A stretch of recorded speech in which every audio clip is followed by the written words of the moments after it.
Narito na naman po tayo para magluto ng ating tanghalian. Ito po guys ang ating menu ngayon. Magluluto po tayo ng talong, ginisang talong na may okra at lalagyan din po natin ng repolyo. May natira po kasing repolyo dyan guys sa rep, kaya isasama ko na rin at isasahugan po natin ng spare ribs or buto-buto. So lulutuin po natin guys yan ng bagoong. Ito po ang magiging sangkap po natin guys. Ito siya, okra, talong, repolyo, ito, spare ribs. Lalagyan po natin ng spare ribs, kamatis, bawang at luya, at sibuyas. Gagamitan din po natin guys ng mantika, bagoong, betchin, or optional lang po yan kung gusto nyo po ng magic sarap or chicken powder, at pang balance po ng kanyang lasa guys, ng alat. Yan po guys ang ating menu for today or recipe today, ang ginisang talong, okra at cabbage na may spare ribs, lulutuin sa bagoong. So simulan na po natin guys. Maglagay po tayo ng mantika guys. Ito ay mantika. So, igisa na natin ang ating pinipit na luya.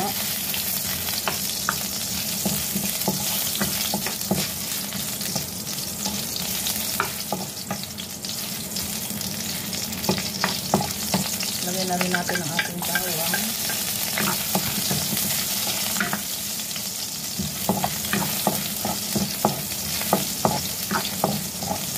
Igisa natin ng mga 15 seconds. Then, ang ating sibuyas.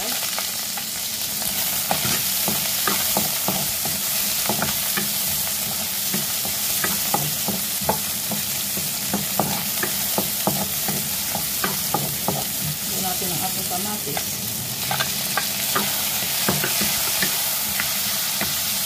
Isa-isa ng kamatis para lumabas ang kanyang sabaw.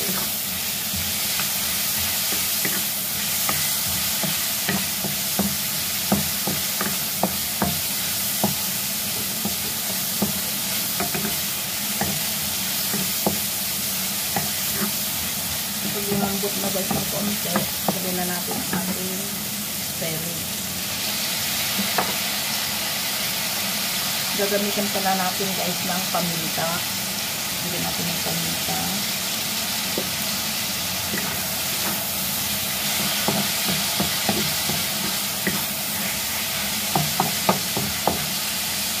Tubig.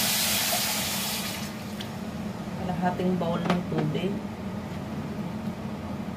Then takpan natin guys at lutuin natin ng 5 minuto. Pagkatapos po ng 5 minuto, lutuin ng bahagya. Ilagay na po natin ang ating mga sangkap, ang ating okra, ang talong, ang ating repolyo,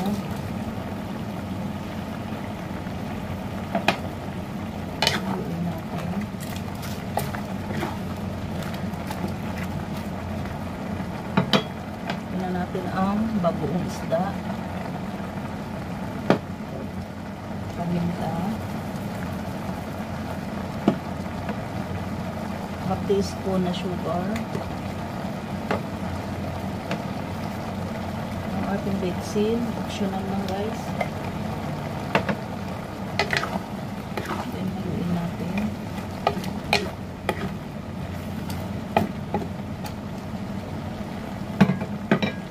Dagdagan natin ng konting sabaw guys.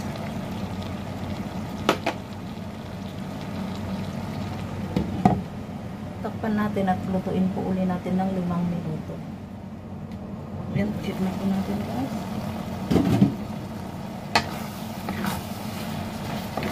Ang sa akin yung sabaw okay lang guys, tama na yan. Pero nasa sa inyo pa rin po kung gusto nyo yung maraming sabaw.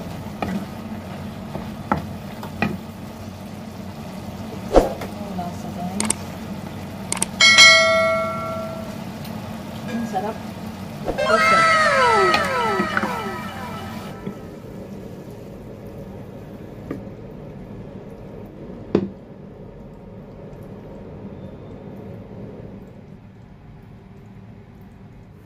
ito na guys yung ating finished product, ang mga pinaghalo-halong gulay at niluto sa bagoong at nilagyan ng konting spare ribs. Thank you guys. See you in my next video. Bye bye. God bless you.